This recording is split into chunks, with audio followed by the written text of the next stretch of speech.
Hi everyone, कैसे हो बच्चों। उम्मीद करता हूँ कि आप सब अच्छे होंगे।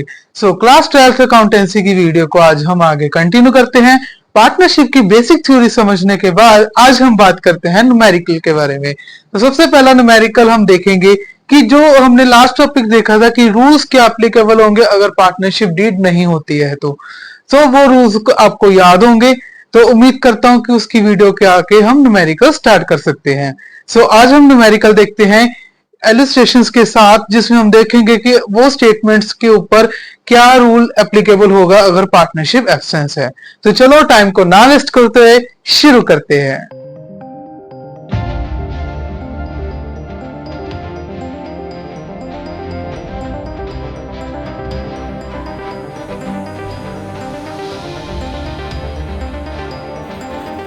तो हम बात करते हैं न्यूमेरिकल की ओर। न्यूमेरिकल को देखते हैं। सबसे पहले यहाँ पर बताया गया है कि जो अनिल है और सचिन है, ये पार्टनर्स हैं। इन्होंने कोई भी पार्टनरशिप फॉर्म एग्रीमेंट नहीं बनाया है, ना ही ओरल है या मे बी रिटर्न है, बट एग्जैक्ट नहीं बनाया हुआ। अब हम रूल्स को याद करेंगे जिससे हम ये न्यूमेरिकल को सॉल्व करते हैं। तो सबसे पहले स्टेटमेंट को समझते हैं और आगे चलते हैं। सबसे पहले अनिल एंड सचिन इन्वेस्ट किए हैं। 2 लाख अनिल ने किया है और सचिन ने 1 लाख इन्वेस्ट किया है as a capital in the business. They want profit to be distribute in the ratio of capital. कहते जो अनिल है और सचिन है, उन्होंने अनिल ने 2 लाख लगाया है और सचिन ने 1 लाख लगाया है as a capital of business. So वो चाहते हैं कि जो प्रॉफिट हुआ है वो रेशियो के अकॉर्डिंग कैपिटल डिवाइड किया जाए। एज पर रूल क्या कहता है, अगर पार्टनरशिप ना हो तो हमने देखा था कि अगर रूल ना हो तो जो भी प्रॉफिट्स होंगे वो इक्वली डिवाइड किए जाएंगे। जो अनिल सचिन है वो पहली स्टेटमेंट में हमने यहाँ पर सोल्यूशन ये लेके आया है कि जो भी प्रॉफिट्स हैं वो profit sharing ratio equally divide किए जाएंगे प्रॉफिट शेयरिंग रेशियो के साथ।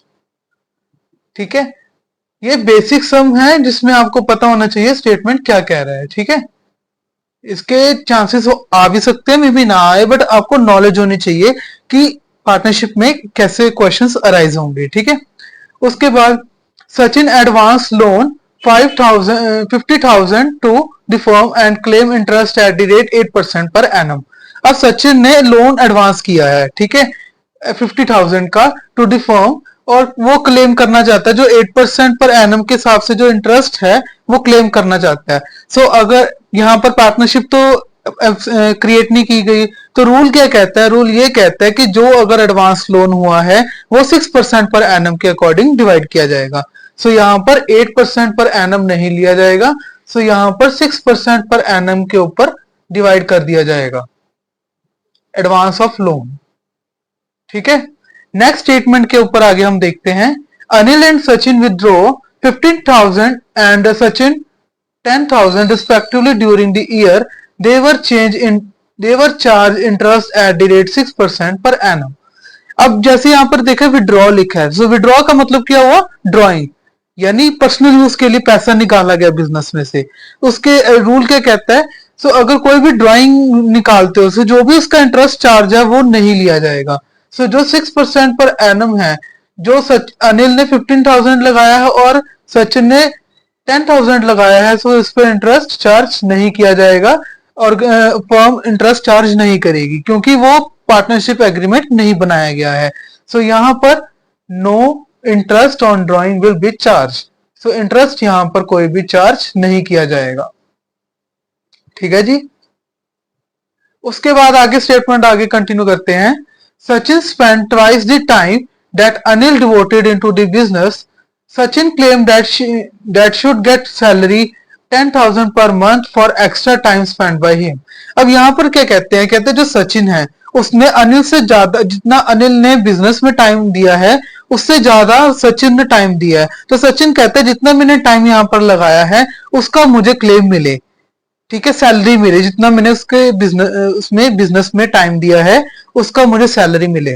रूल क्या कहता है, सैलरी में रिमंडरेशन में क्या कहता है, कोई भी सैलरी रिमंडरेशन प्रोवाइड नहीं की जाएगी। यहाँ पर सैलरी नहीं दी जाएगी।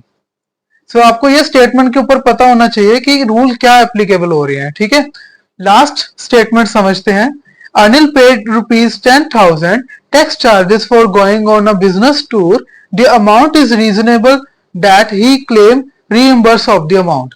अब कहते हैं जो अनिल है उसने 10,000 बिजनेस टूर के लिए पे किया है, तो वो चाहता है कि जो मैंने 10,000 बिजनेस टूर के लिए दिया वो मुझे रीइंबर्स किया जाए, यानी मुझे कंपनसेट किया जाए। सो यहाँ पर वही चीज है, कोई भी अगर टैक्सेस चार्जेस लग रहे हैं तो वो भी इसमें प्रोवाइड नहीं किए जाएंगे, सिर्फ लोन के ऊपर 6% पर एनम दिया जाएगा।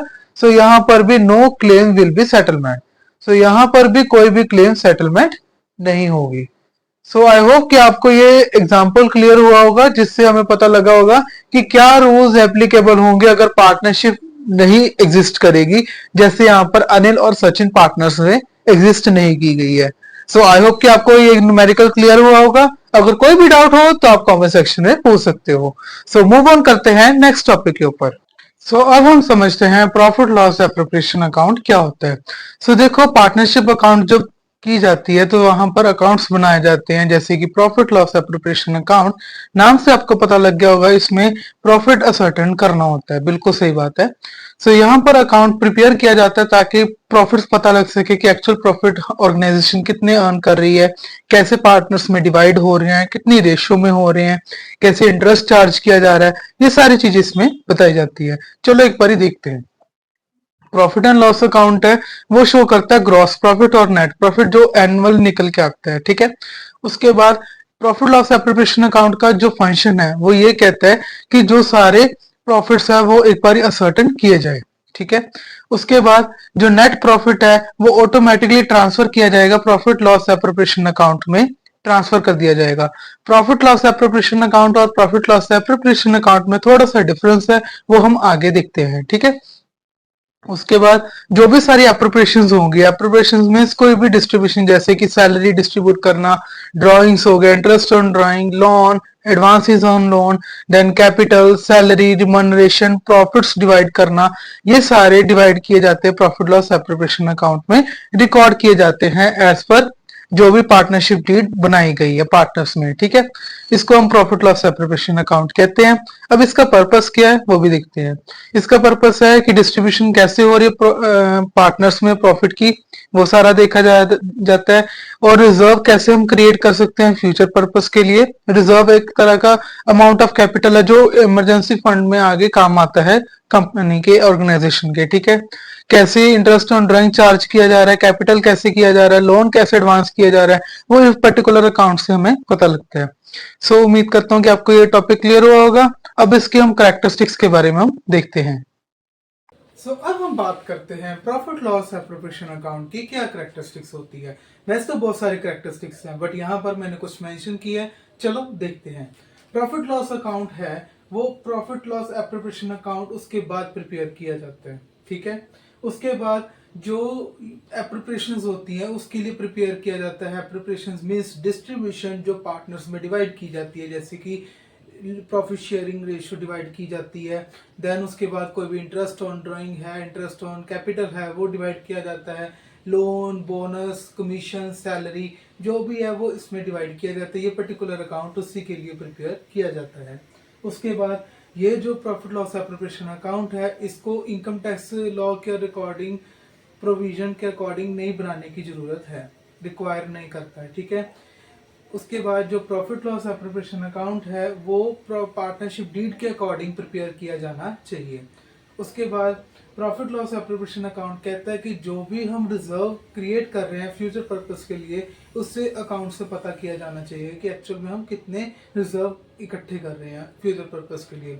यहाँ पर मैं आपको बताना चाहता हूँ कि जो रिजर्व है वो बेसिकली फ्यूचर पर्पस के लिए अमाउंट ऑफ कैपिटल यूज की जाती है इमरजेंसी सिचुएशंस में, ठीक है। ये थी basic characteristics, features profit loss appropriation account की। अब हम डिफरेंस देखते हैं प्रॉफिट लॉस अकाउंट और प्रॉफिट लॉस एप्रोप्रिएशन अकाउंट में डिफरेंस क्या है। देखने में तो सेम चीज है बट एक्चुअल में क्या है वो चलो देखते हैं बच्चों। प्रॉफिट लॉस अकाउंट और प्रॉफिट लॉस एप्रोप्रिएशन अकाउंट में डिफरेंस क्या है, चलो देखते हैं। सबसे पहले बात कर रहे हैं स्टेज की। ट्रेडिंग अकाउंट के बाद प्रॉफिट लॉस अकाउंट प्रिपेयर किया जाता है। याद है ना क्लास 11th में ट्रेडिंग अकाउंट बनाया जाता था, बिल्कुल। उसके बाद प्रॉफिट लॉस अकाउंट प्रिपेयर किया जाता है। और जो प्रॉफिट लॉस एप्रोप्रिएशन अकाउंट है वो प्रॉफिट लॉस अकाउंट डिटरमाइन करने के बाद बनाया जाता है। ठीक है। उसके बाद इसका पर्पस क्या है? प्रॉफिट लॉस अकाउंट में पर्पस सिंपल है, to calculate net profit of the और activities of the business organisation, ठीक है। और इसका पर्पस ये है to divide, to appropriate profits को डिवाइड करना पार्टनर्स में, ठीक है। उसके बाद एक्सपेंसेस, सारे इनडायरेक्ट एक्सपेंसेस और डायरेक्ट एक्सपेंसेस लॉसेस हैं वो उस अकाउंट से डेबिट किए जाते हैं, ठीक है। और प्रॉफिट लॉस अकाउंट में जो भी एक्सपेंसेस हैं, डायरेक्ट और इनडायरेक्ट एक्सपेंसेस हैं, वो इस अकाउंट में शो नहीं किए जाते हैं, ठीक है। उसके बाद पार्टनरशिप, यहाँ पर partnership deed profit loss account में यूज नहीं की जाती, और प्रॉफिट लॉस एप्रोप्रिएशन अकाउंट तो डिपेंड ही पार्टनरशिप डीड पे करता है, उसके अकॉर्डिंग से प्रिपेयर किया जाता है।